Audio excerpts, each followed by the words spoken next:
Haleluya, mari kita bangkit berdiri. Haleluya.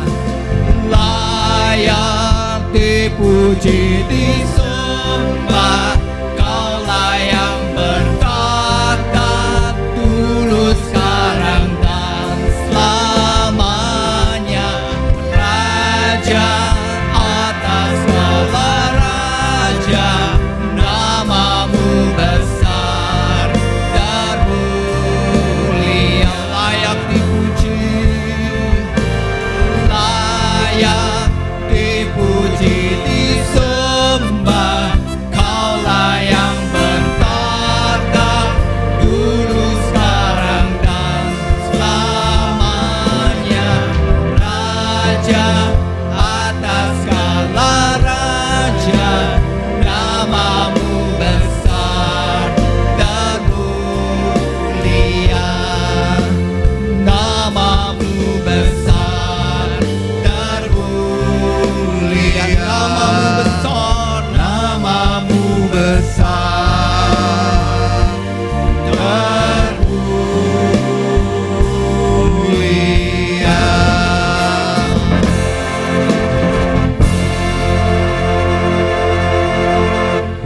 Bersyukur padamu ya Tuhan untuk pagi yang indah ini.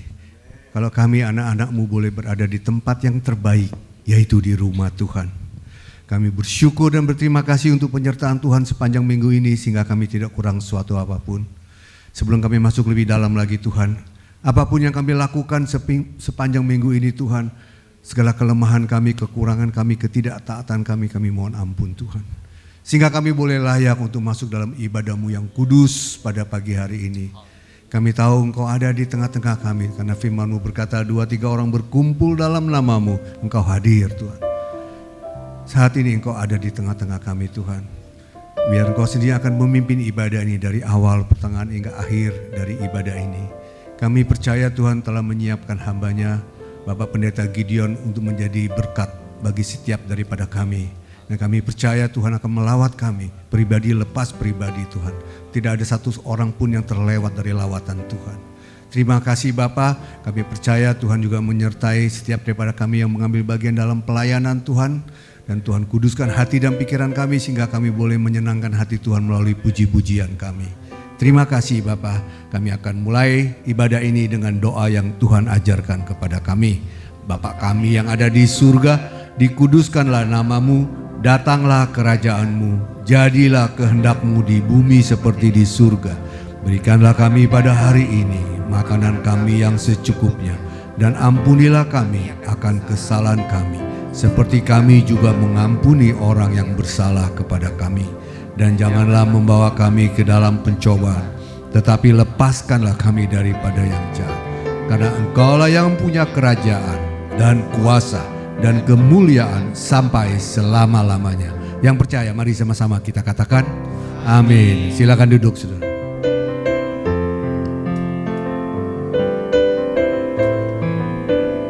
Haleluya. Bapak Ibu Saudara, apapun yang terjadi dalam kehidupan kita, kita mau katakan Tuhan Yesus begitu baik. Dia sangat baik, selalu baik dan tetap baik. Amin. Mari kita mau menyembah Tuhan.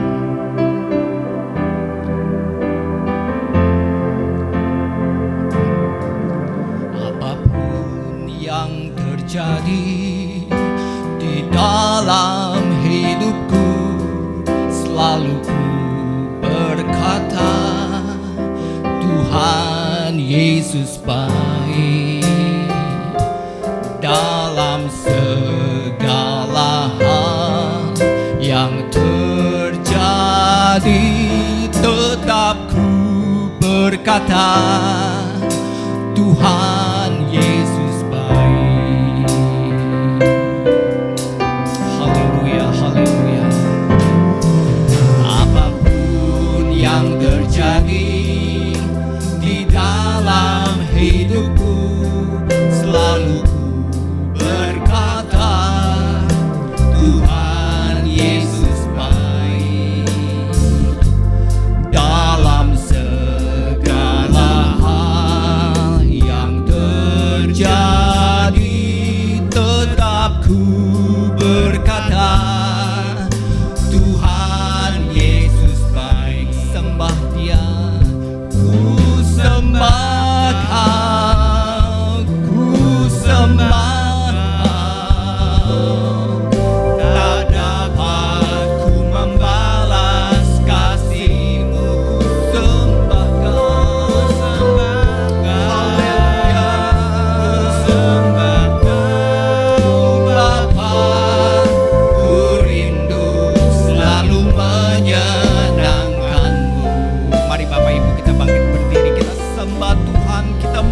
sembahkan Tuhan.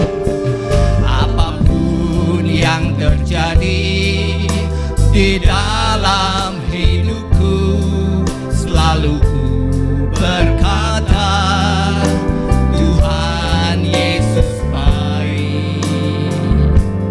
Dalam segala hal yang terjadi, tetap ku berkata, Tuhan Yesus baik. Sembah Dia karena Dia baik.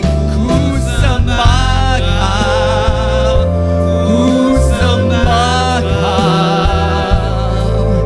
Tak dapat ku membalas kasih-Mu. Ku sembah Kau, ku sembah Kau Bapa. Ku rindu selalu menyenangkan-Mu. Sembah Yesus. Haleluya, kami sembah Kau Tuhan. Kau baik, Kau baik Tuhan. Haleluya, haleluya.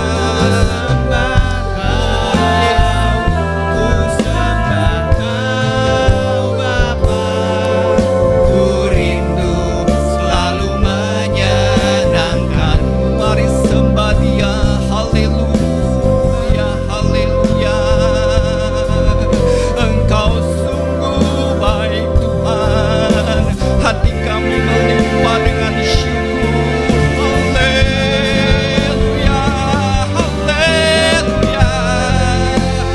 Yesus, Yesus, Yesus. Haleluya, haleluya.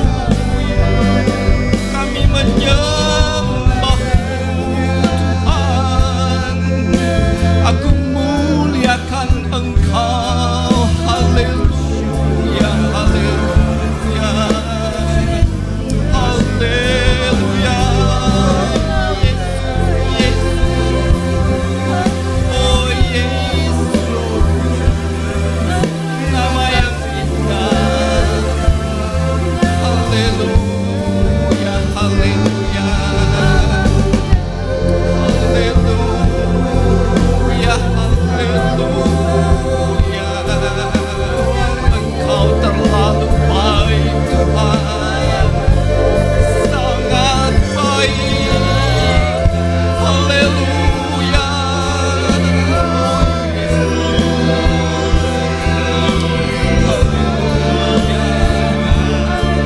Haleluya. Haleluya.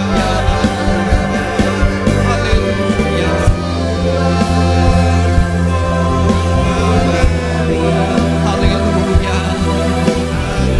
Haleluya.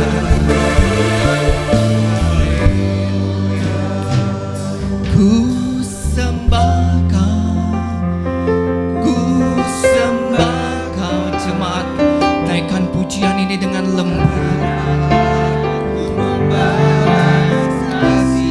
Haleluya. Kami sembah Engkau Tuhan. Kami mau menyenangkan-Mu. Rindu selalu menyenangkan. Haleluya. Ku sembah Kau Tuhan. Kami tidak dapat balas kasih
paling dikit 5 orang, depan, belakang, kiri, kanan. Katakan, haleluya, Tuhan Yesus baik. Mari kita masuk hadiratnya dengan penuh sukacita pada pagi hari ini.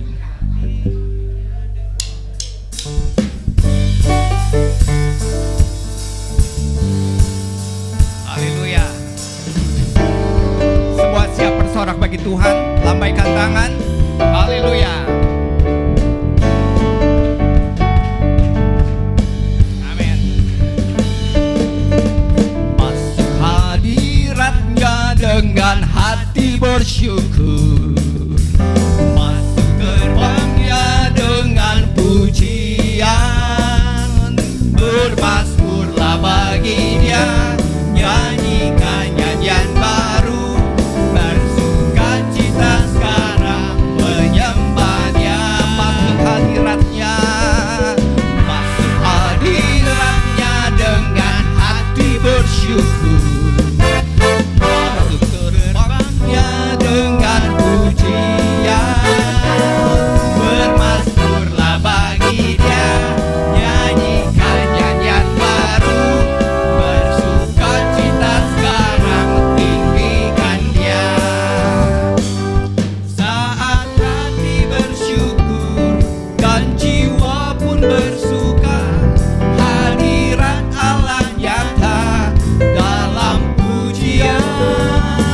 Saat kami menyembah dan tangan pun terangkat, Tuhan hadir dalam pujian umat-Nya. Haleluya. Sorak-sorai bagi Tuhan. Amin. Masuk hadiratnya dengan hati bersyukur, masuk gerbangnya dengan pujian, bermasmurlah bagi Dia, nyanyikan nyanyian baru, bersuka cita sekarang menyembah Dia. Masuk hadiratnya dengan hati bersyukur, amin. Masuk gerbangnya dengan pujian, bermasmurlah bagi Dia, nyanyikan nyanyian baru, bersuka cita sekarang tinggikan Dia. Saat hati bersyukur dan jiwa pun bersuka, hadirat Allah nyata dalam pujian.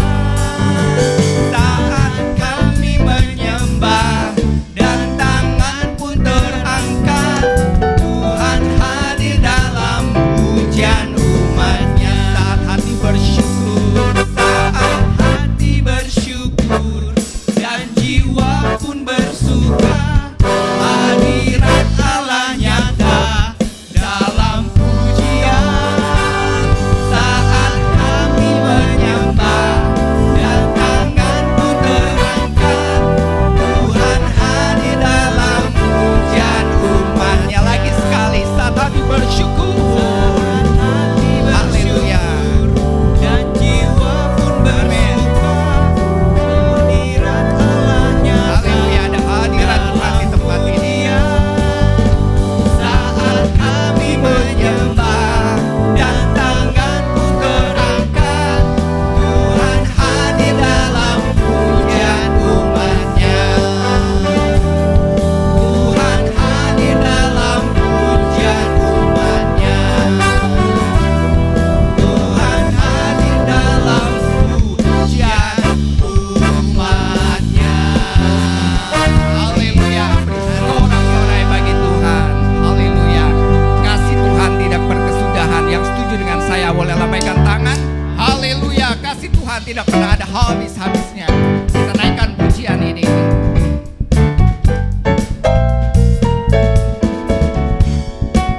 Haleluya.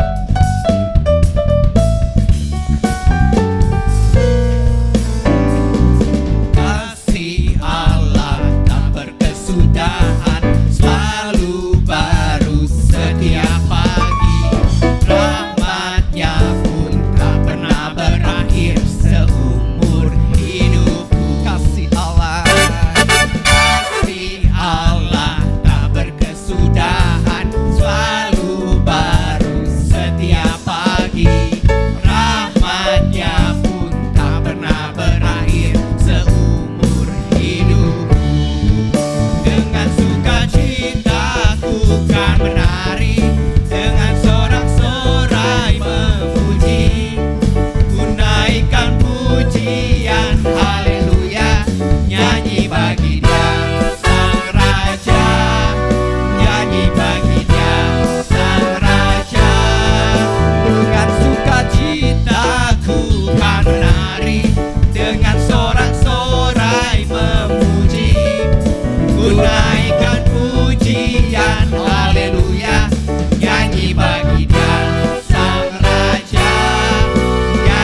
Bapak Ibu, saudara,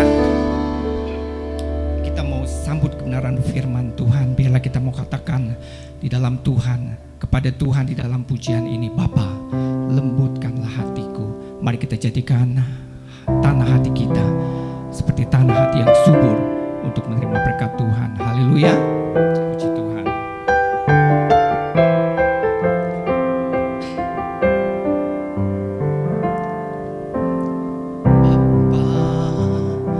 Lembutkanlah hatiku untuk dapat lebih mengasihimu,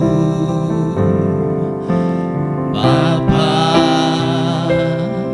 Bentuklah diriku untuk dapat menjadi saksimu dan mengerti rencanamu di dalam hidupku. Jadikan aku semakin indah di hadapanmu. Terima kasih Yesusku, terima kasih Yesusku. Puji syukur hanya bagi Tuhanku. Terima kasih Yesusku, terima kasih Yesusku. Puji syukur hanya bagi Tuhanku. Mari sejemput kita bangkit berdiri. Katakan, Bapa, lembutkanlah hatiku. Bapa, lembutkanlah hatiku untuk dapat lebih mengasihimu, Bapa. Bapa, bentuklah diriku kami Tuhan untuk dapat menjadi saksi dan mengerti rencanamu di dalam hidupku. Jadikan aku semakin indah di hadapanmu. Terima kasih Yesusku, terima kasih Yesusku. Puji syukur hanya bagi Tuhanku. Terima kasih Yesusku, terima kasih Yesusku. Puji syukur hanya bagi Tuhanku. Terima kasih Yesusku, terima kasih Yesusku. Puji syukur hanya bagi Tuhanku. Terima kasih Yesusku, terima kasih Yesusku. Puji syukur hanya bagi Tuhan. Puji syukur hanya bagi Tuhanku. Puji syukur hanya bagi Tuhanku.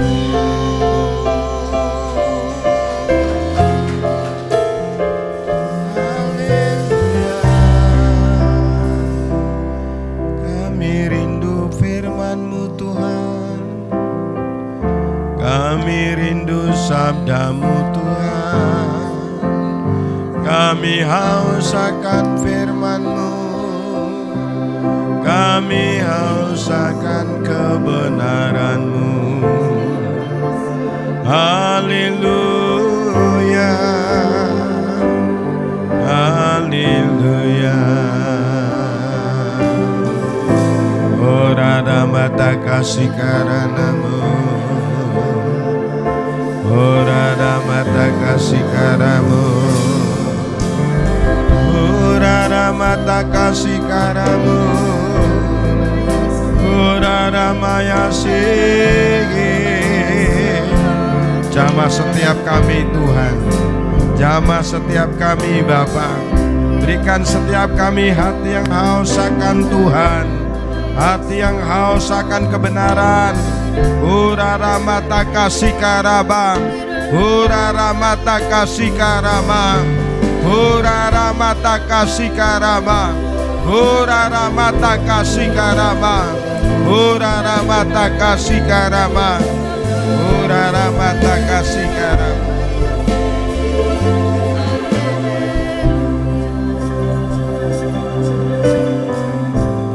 Terima kasih Tuhan atas kehadiran-Mu pagi hari ini. Karena firman-Mu mengatakan 2 atau 3 orang berkumpul bersehati, maka Tuhan hadir. Kami percaya kalau Engkau hadir, maka yang sakit disembuhkan, yang susah dihiburkan, yang terikat dilepaskan, yang tertawan dibebaskan. Berfirmanlah Bapa, hamba-Mu siap menyampaikan isi hati-Mu, anak-anak-Mu siap menerimanya. Segala pikiran sia-sia, kelemahan tubuh, pikiran-pikiran yang tidak fokus kami tolak, kami hancurkan di dalam nama Yesus. Terima kasih Bapa, di dalam nama Tuhan Yesus kami siap diberkati Tuhan. Yang siap diberkati Tuhan sama-sama katakan amin. Silahkan duduk kembali. Ya, salam Bapak Ibu. Kekristenan bukan agama, tetapi kekristenan adalah pengalaman pribadi berjalan bersama dengan Tuhan. Jadi kalau orang menyebut Tuhan itu Yehova Rafa, Yehova Salom, atau Adonai, atau Elohim, itu bukan nama pribadi Tuhan. Tetapi itu pengalaman pribadi dengan Tuhan waktu dia ngalami apa. Ya, waktu mengalami pertolongan Tuhan, dia sebut Tuhan sebagai penolong. Waktu dia sakit disembuhkan, dia menyebut Tuhan sebagai dokter. Tetapi saudara kasih, dalam nama Tuhan Yesus Kristus, yang Tuhan menyebut, yang Tuhan mau disebut namanya adalah kemanusiaannya, yaitu Tuhan Yesus Kristus. Puji Tuhan. Dan pada pagi hari ini saya akan menyampaikan kebenaran firman Tuhan dengan judul Dasar Iman yang Teguh. Jadi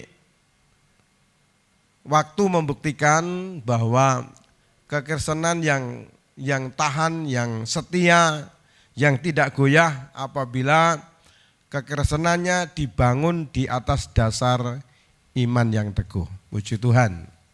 Jadi tidak boleh didasarkan senang tidak senang. Karena waktu senang tidak senang, kita ketemu teman hari ini menyenangkan, besok belum tentu. Gereja kita hari ini menyenangkan, besok belum tentu. Makanya yang membuat kita tahan uji, yang membuat kita kuat adalah apabila kekristenan kita, iman kita didasarkan kepada kebenaran. Jadi kemarin ada jemaat yang saya layani, dia telepon, dia WA ke saya, Pak Gideon saya mau luruskan masalah boleh enggak? Loh kenapa? Ya karena saya digosipkan, karena melayani di Tabanan itu PK-nya lebih besar. Saya bilang ngapain diluruskan?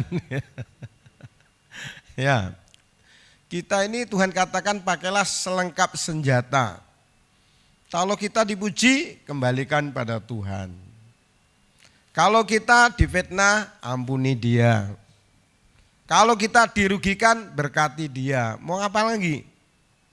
Lakukan kebenaran firman Tuhan, maka kita akan damai sejahtera.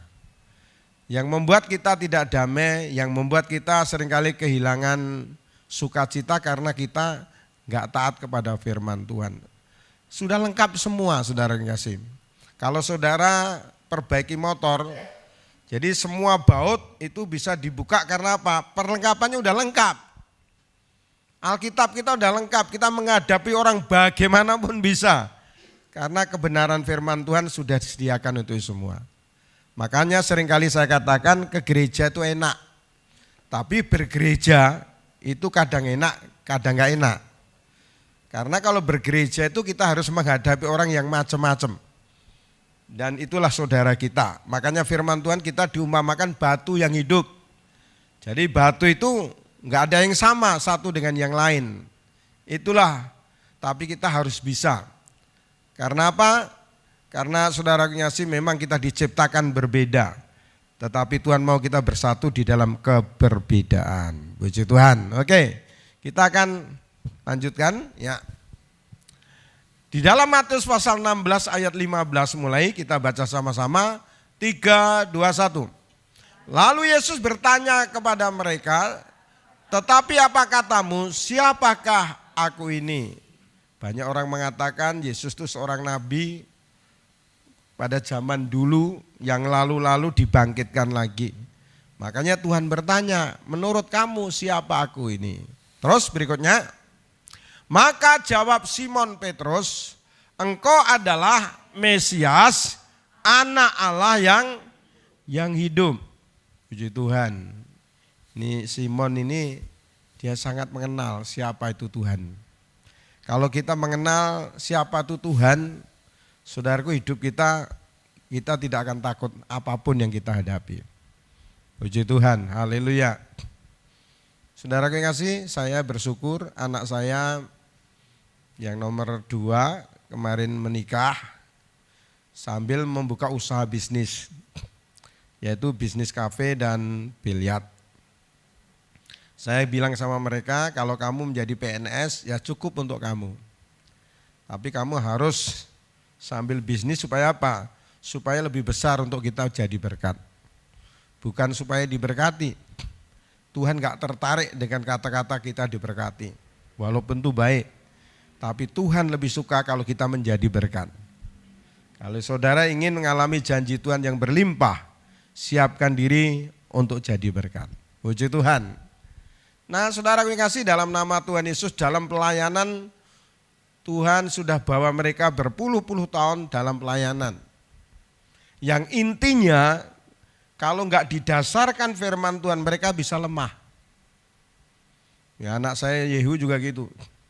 Yang saudara yang kasih, yang akhirnya dia pelayanan tapi keluarganya hancur. Dia pelayanan akhirnya menikah lagi dengan yang lain dan sebagainya dan sebagainya. Dan saya bersyukur mereka mempunyai respon yang benar. Mereka tidak kecewa dalam pelayanan dan sampai hari ini tetap dalam pelayanan. Puji Tuhan, anak-anak saya semua melayani di gereja Betel Indonesia. Ya. Nah, saudara yang kasih, di dalam nama Tuhan Yesus Kristus, ayat berikutnya 17. Kata Yesus kepadanya, berbahagialah engkau Simon bin Yunus, sebab engkau manusia, bukan manusia yang menyatakan itu kepadamu, melainkan Bapakku yang di surga. Saudara dan saya punya alasan untuk tidak percaya Yesus Tuhan dan Juru Selamat.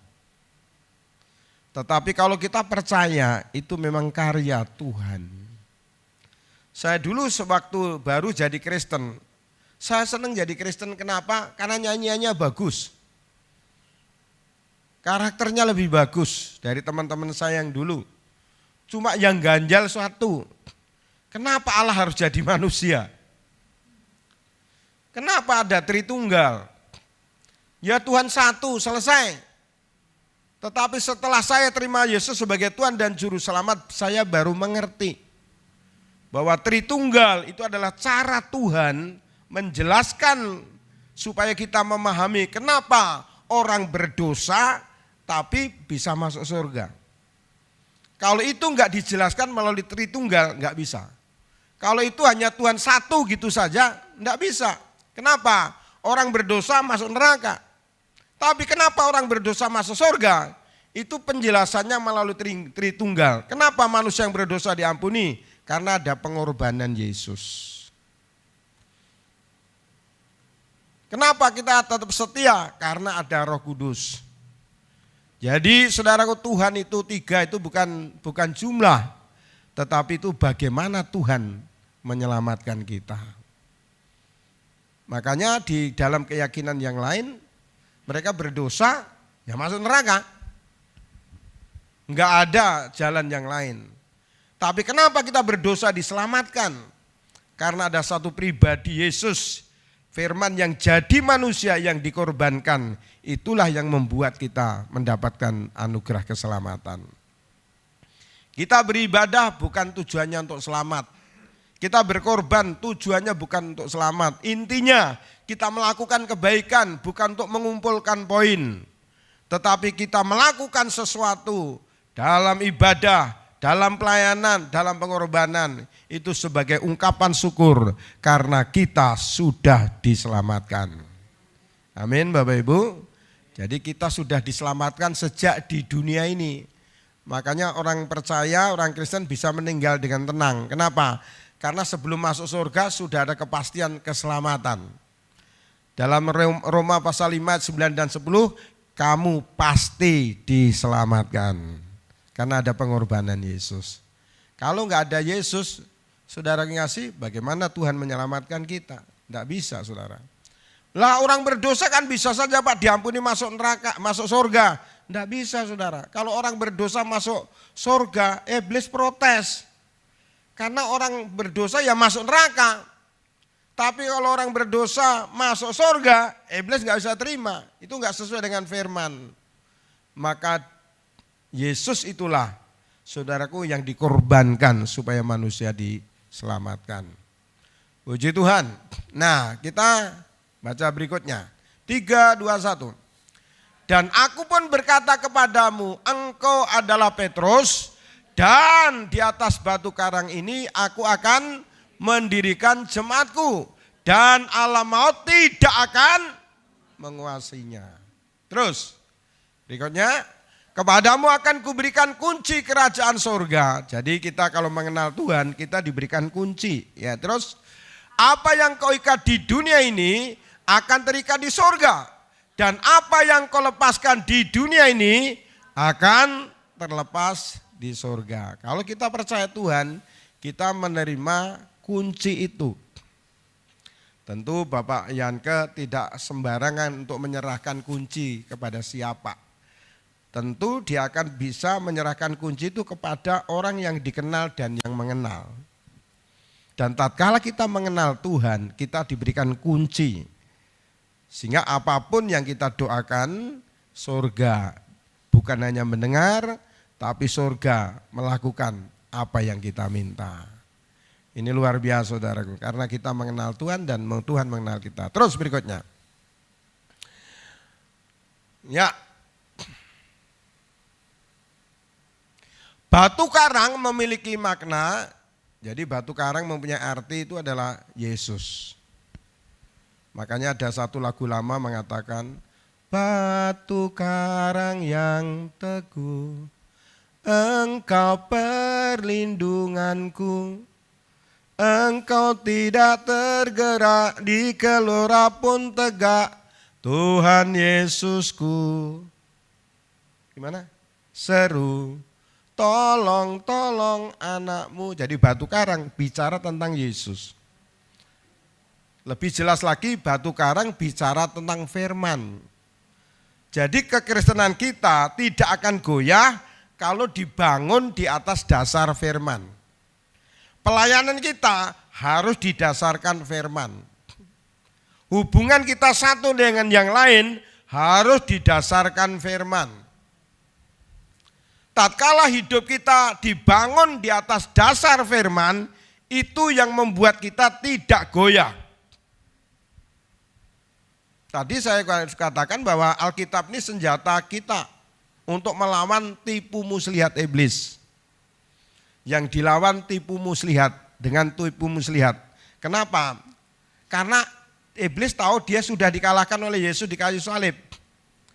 Makanya iblis memakai tipu muslihat. Dan itu bisa, saudaraku, tipu muslihat itu bisa dengan saudara seiman. Bisa dengan pembimbing rohani. Jadi saudara kasih, makanya masalah paling banyak di dalam kekristenan kita itu dilakukan apa? Antara sesama Kristen. Tapi sayang sekali tatkala kita dibentuk itu kita lupa firman Tuhan. Padahal besi menajamkan besi, manusia menajamkan sesamanya. Jadi saudara dan saya di tempat ini akan diproses dengan dua hal. Yang pertama dengan firman Tuhan, yang kedua akan diproses melalui saudara seiman. Dan tatkala kita dasarkan hidup kita atas dasar firman, kita sangat menikmati proses itu. Haleluya.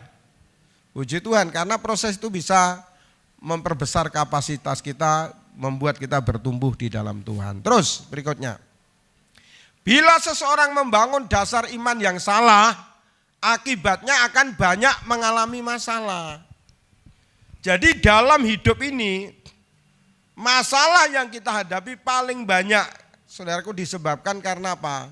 Karena kita membangun keyakinan kita, membangun iman kita dengan dasar yang tidak benar.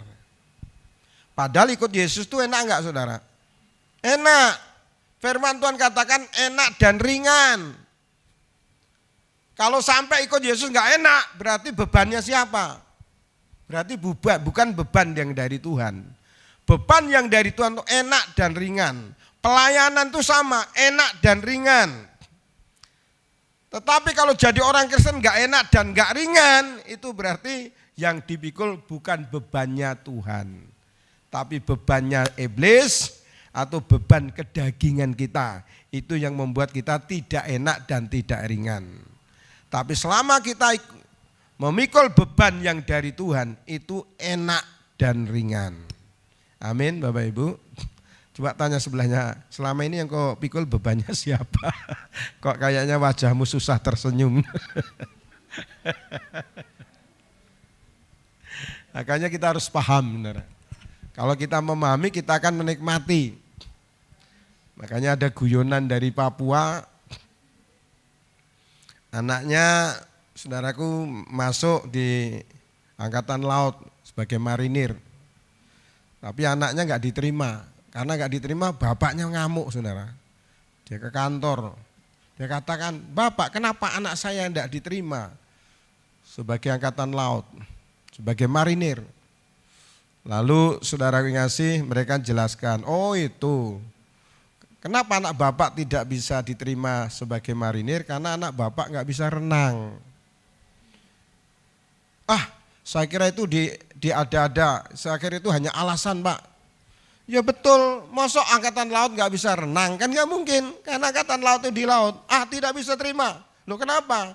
Karena tetangga saya, dia masuk angkatan udara, dia juga nggak bisa terbang. Jadi dia nggak ngerti, dia nggak memahami. Jadi kalau kita memahami tentang kekristenan, kita akan menikmati apapun yang terjadi. Puji Tuhan ya. Oke. Jadi saudaraku yang kasih di dalam nama Tuhan Yesus Kristus, mari kita lihat contohnya. Ya, harus dikasih contoh ya. Contohnya adalah keluarga Rut. Ya. Rut, ya saudaraku, orang tua atau mertuanya bernama Naomi. Mertua laki-laki namanya siapa saudara? Mertua laki-laki namanya Elimelek. Istrinya siapa? Naomi. Istrinya Elimelek siapa namanya? Naomi. Suaminya Naomi siapa? Elimelek. Ini kok diputar-putar, karena ada yang kelihatannya melotot tapi nggak memperhatikan. Ya, kita lihat saudaraku, dasar keyakinan mereka tidak kuat, tidak teguh. Mari kita lihat satu persatu. Itulah yang membuat banyak bencana. Itulah yang membuat malapetaka datang. Itu yang membuat banyak mengalami persoalan. Jadi tatkala kita ada dalam Kristus, sebetulnya kita enggak banyak mengalami masalah. Yang membuat kita banyak mengalami masalah karena kita tidak dibangun di atas dasar yang benar. Sama dengan kalau saudara bangun rumah, kalau bangunannya enggak benar pasti banyak masalah. Bocor ini, bocor itu, pecah sini, pecah situ, amblek sana, amblek sini, kan gitu ya. Ya, tapi kalau dibangun di atas dasar firman, tentu tidak banyak masalah ya. Atau di atas dasar yang benar. Mari kita baca sama-sama. 3, 2, 1. pada zaman para hakim memerintah, ada kelaparan di tanah Israel. Lalu pergilah seorang dari Bethlehem Yehuda beserta istrinya dan kedua anaknya laki-laki ke daerah Moab untuk menetap di sana sebagai orang asing.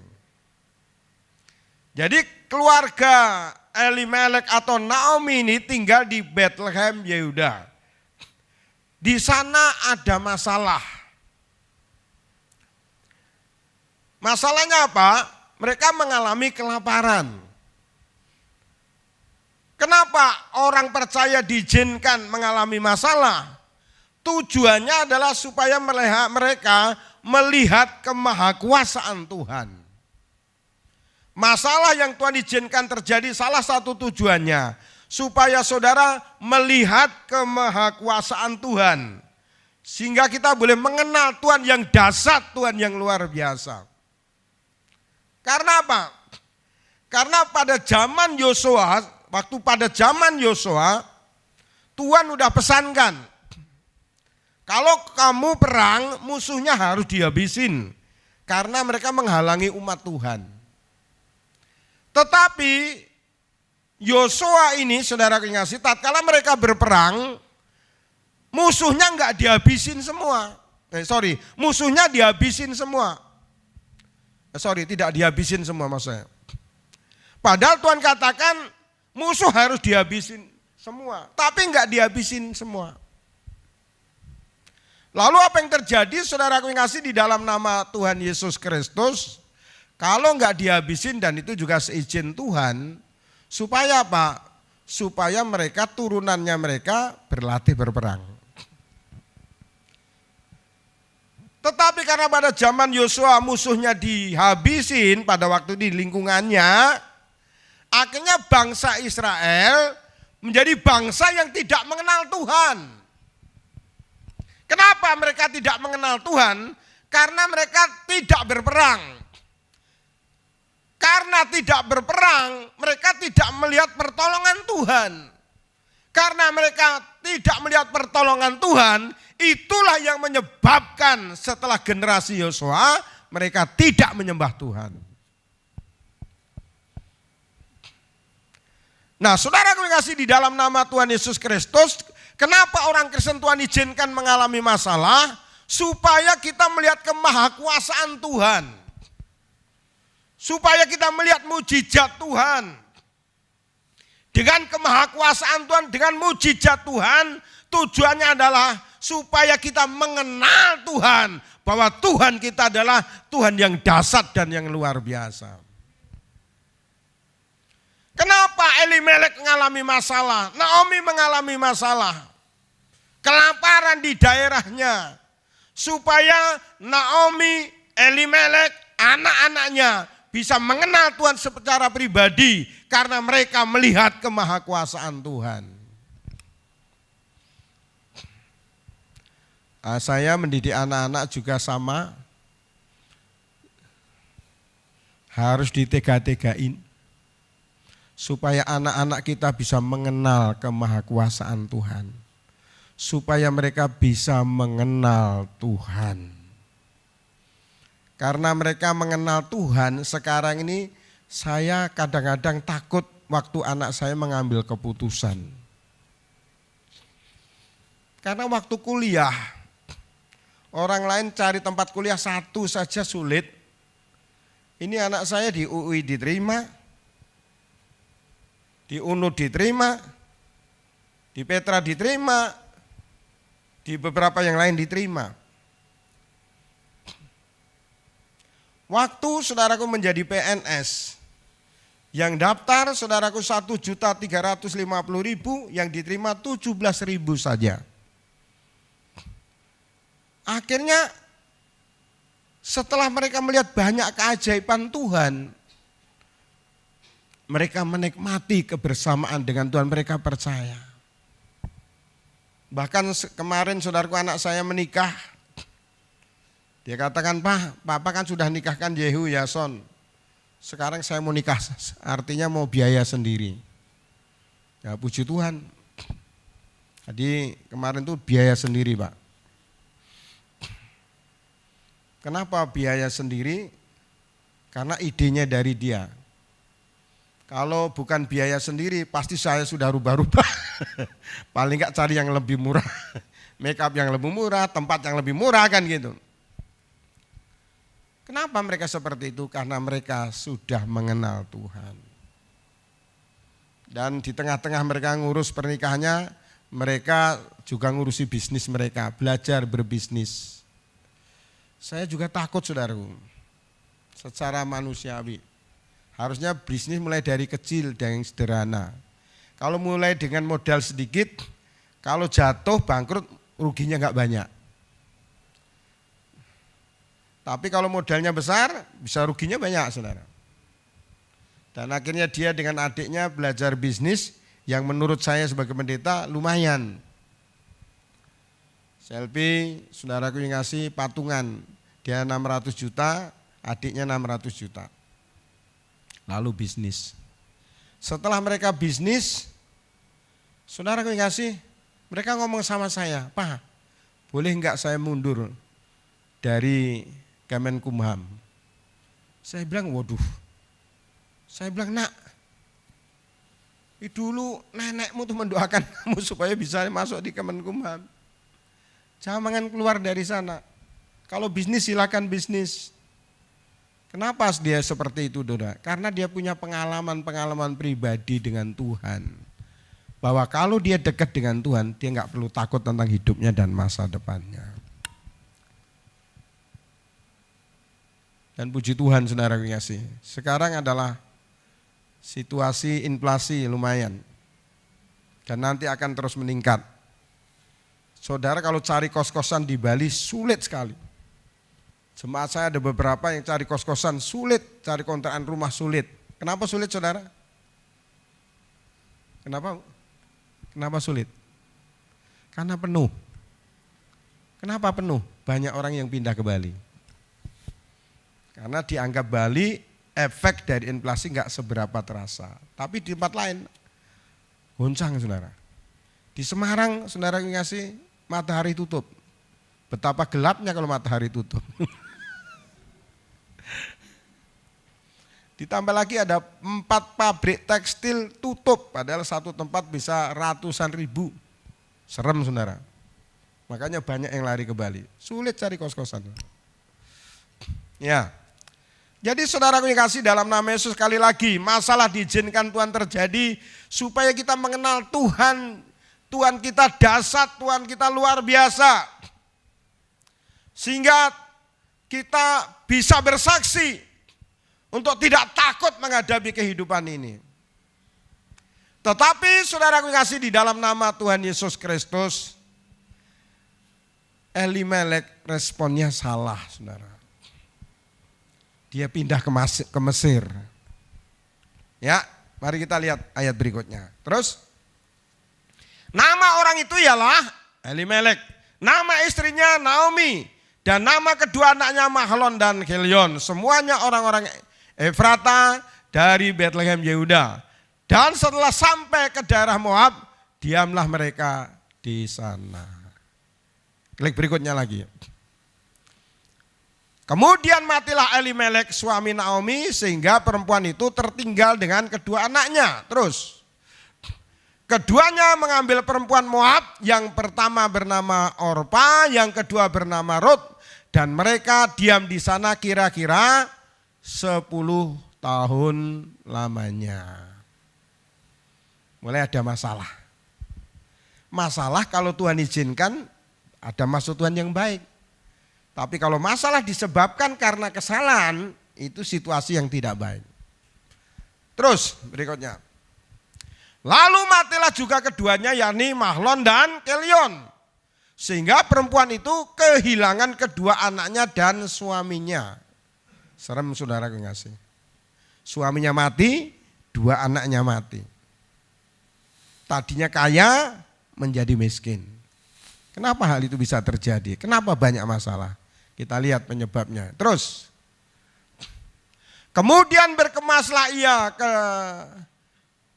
dengan kedua menantunya dan ia pulang dari daerah Moab, sebab di daerah Moab ia mendengar bahwa Tuhan telah memperhatikan umatnya dan memberikan makanan kepada mereka. Terus, mengapa Naomi dan keluarganya mengalami banyak masalah bahkan kematian?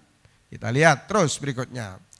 Yang pertama adalah karena keluarga ini lebih mengutamakan kebutuhan daripada Tuhan. Padahal firman Tuhan katakan, carilah dulu kerajaan Allah dan kebenarannya, maka akan ditambahkan oleh Tuhan.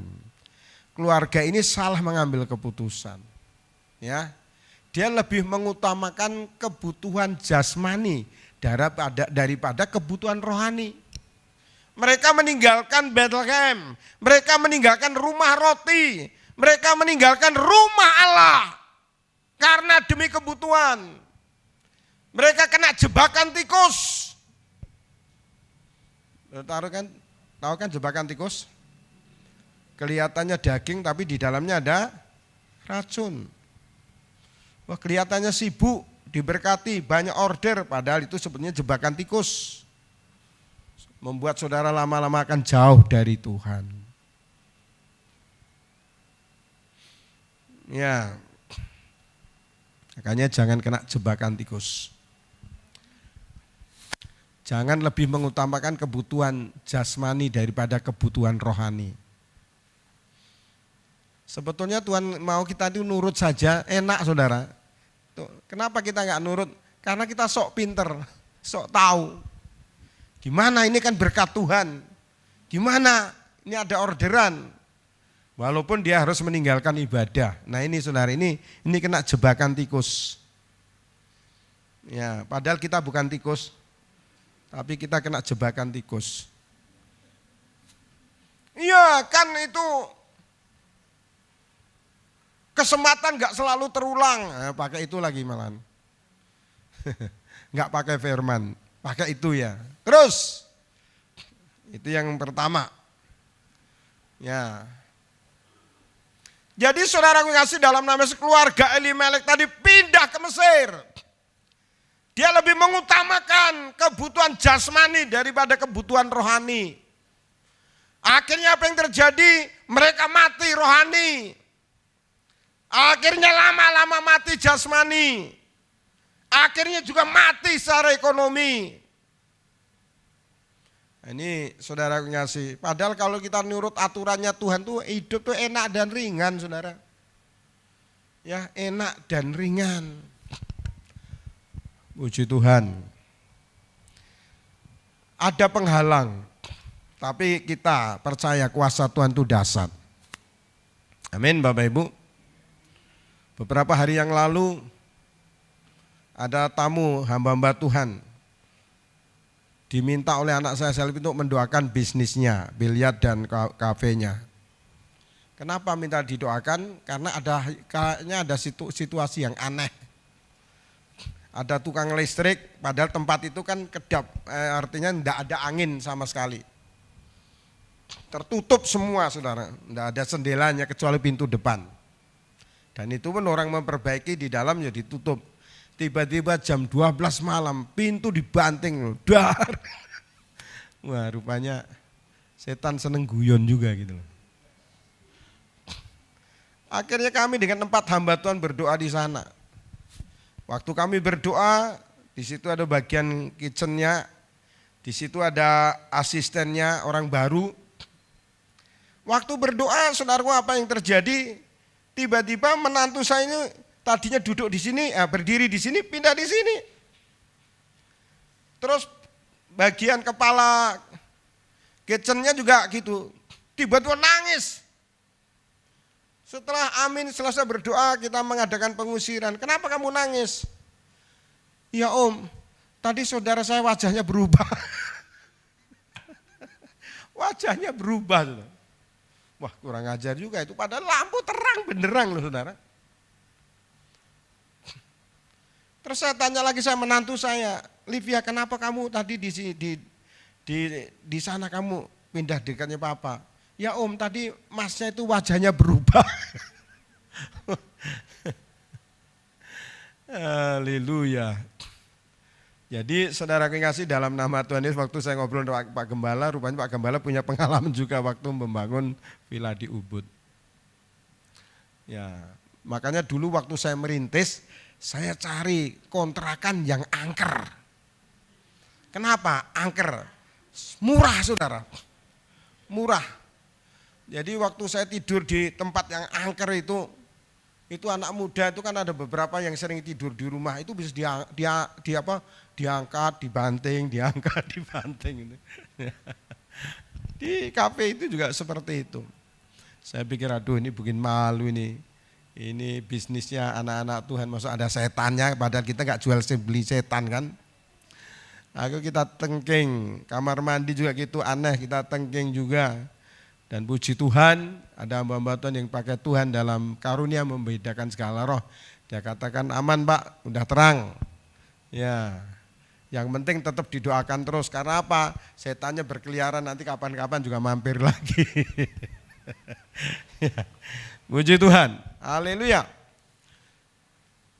Itu saudara yang kasih di dalam nama Tuhan Yesus Kristus yang pertama tadi. Yang kedua saudara yang kasih, yang pertama tadi dia lebih mengutamakan kebutuhan jasmani daripada kebutuhan rohani. Makanya biasakanlah kalau pagi baca firman, malam baca firman.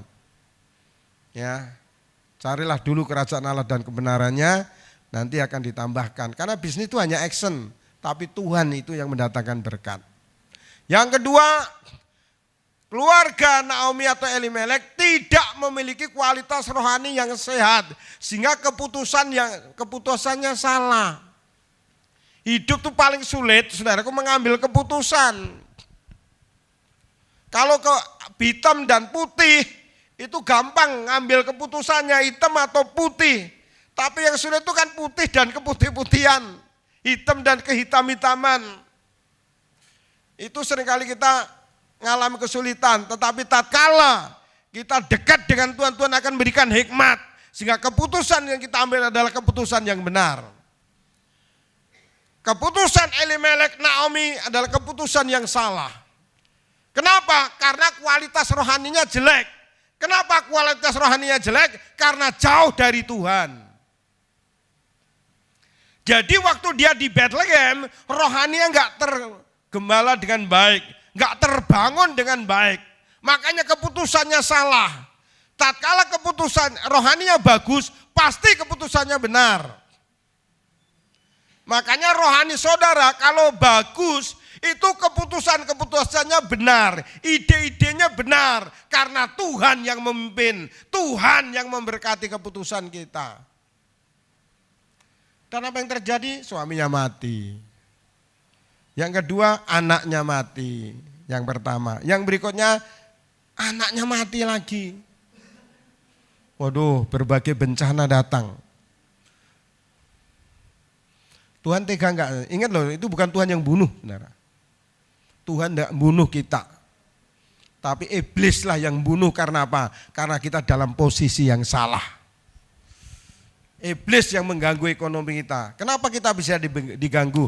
Karena posisi kita tidak dalam kehendak Tuhan. Haleluya, saudara. Makanya berbahagialah kalau keluarga kita diizinkan mengalami masalah. Supaya kita melihat kemuliaan Tuhan. Amin Bapak Ibu. Jangan mengalami seperti Yosua, generasi sesudah Yosua. Mereka enggak percaya Tuhan karena enggak pernah berperang. Musuhnya dihabisin semua sama Yosua. Karena enggak pernah berperang, mereka tidak pernah melihat kemahakuasaan Tuhan. Dan akhirnya tidak menyembah Tuhan. Puji Tuhan. Coba kasih tahu kanan kirinya, bersyukur kalau kita ada masalah. Supaya kita melihat kemahakuasaan Tuhan.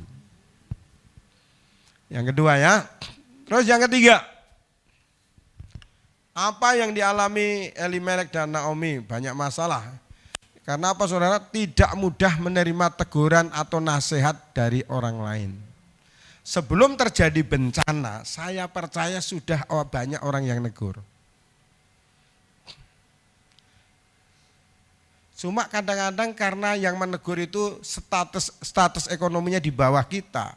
mungkin status pendidikannya di bawah kita, mungkin status ekonominya juga di bawah kita, itu yang seringkali kita nggak hiraukan. Padahal Tuhan bisa menegur kita, bisa melalui apa saja. Berbahagialah kalau gembala, kalau saudara seiman, itu saudara yang ngasih menegur kita. Tatkala kita nggak bisa ditegur, pasti meningkat untuk hal yang lain lagi. Caranya Tuhan. Karena firman Tuhan katakan barang siapa yang kukasih akan kutegur dan kuajar. Sebelum dihajar pasti ditegur. Dan Tuhan juga seringkali menegur kita sesuai dengan kondisi kita. Kita ini orang seperti apa. Semakin kita nggak memahami posisi kita, seringkali Tuhan justru memakai yang negur di bawah kita. Kalau yang negur di atas kita, biasanya bisa menerimanya. Tetapi kalau sudah rohaninya enggak bagus, itu siapapun negur enggak diterima.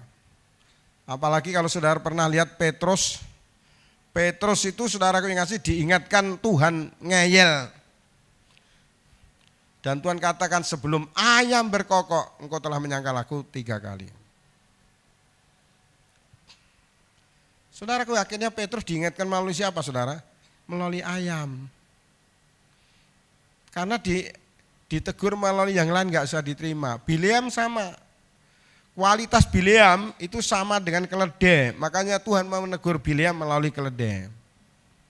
Jadi berbahagialah kalau saudara ditegur oleh gembala saudara, berarti saudara posisinya masih bagus. Kalau tengah malam sampai saudara nggak bisa ditegur gembala, nggak bisa ditegur orang lain, tapi tiba-tiba tokek yang menegur saudara. Itu berarti kualitas saudara sama dengan tokek itu. Kualitas Petrus sama dengan ayam. Kualitas Bileam seorang nabi besar sama dengan keledai. Karena nggak bisa ditegur. Jadi firman Tuhan katakan berbahagialah untuk kita harus belajar saling menegur. Mari kita baca ayatnya. 1 Timotius pasal 5 1 dan 2. Nah, saudara yang dikasih 1 Timotius pasal 5 ayat 1 dan 2. Ya, saya bisa minta tolong untuk dibacakan ayat dia kelewat 1. 1 Timotius pasal 5 ayat 1 dan 2. Ada yang bisa membantu saya? Ya. Ya. Terus. Ya.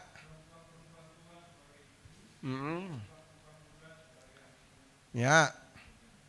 Ya, artinya jemaat di tempat ini harus belajar membudayakan saling menegur, saling menasihati.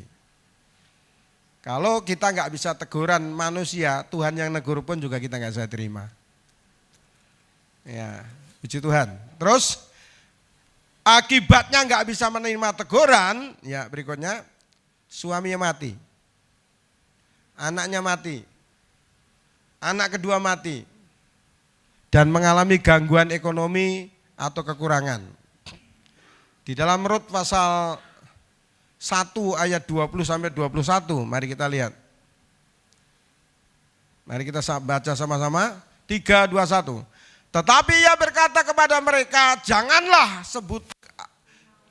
sebut aku Naomi, sebutkanlah aku Mara. Sebab yang Maha Kuasa telah melakukan banyak yang pahit kepadaku.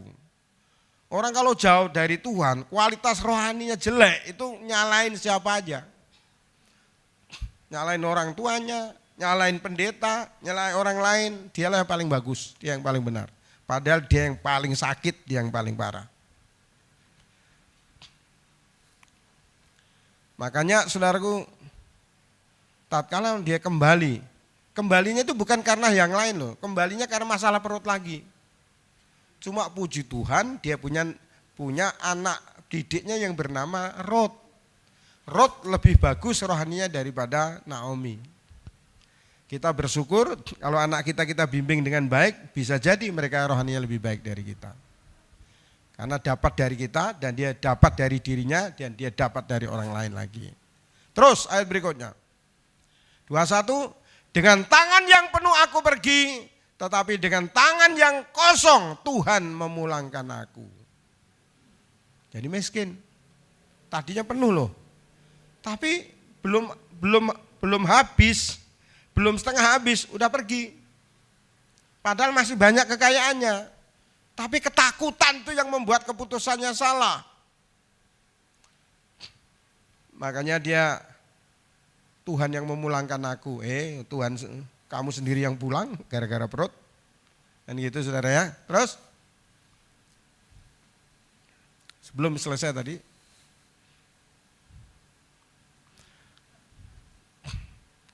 Mengapa kamu menyebutkan aku Naomi? Karena Tuhan telah menjadi saksi menentang aku dan yang Maha Kuasa telah mendatangkan malapetaka kepadaku. Enggak, Tuhan enggak mendatangkan malapetaka.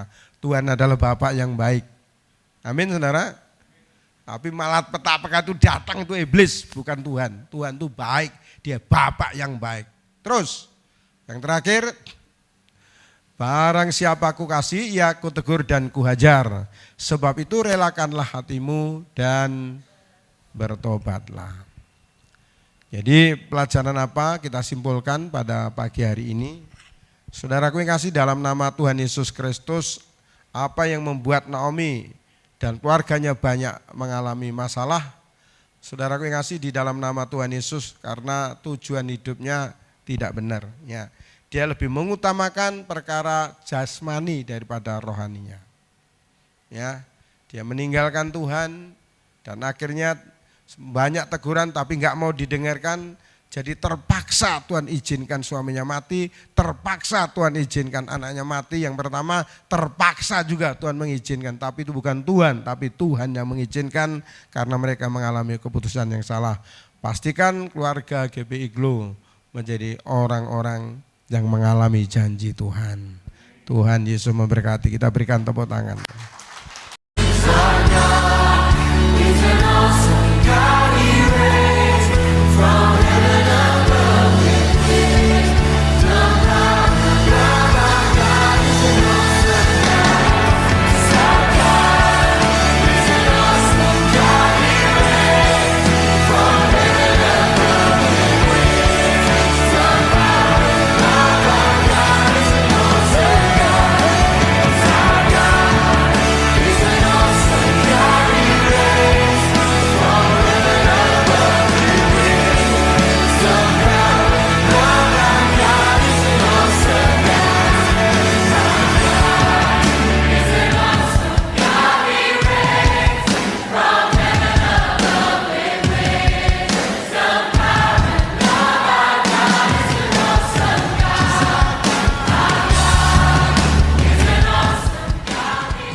Mari saudara kita bangkit berdiri, kita akan mengakhiri ibadah kita. Bapak, kami sungguh bersyukur dan berterima kasih Tuhan oleh karena kasih kemurahan Tuhan. Kami semua dapat menikmati ibadah hari ini Tuhan dengan penuh sukacita. Khususnya firman yang telah ditaburkan Tuhan.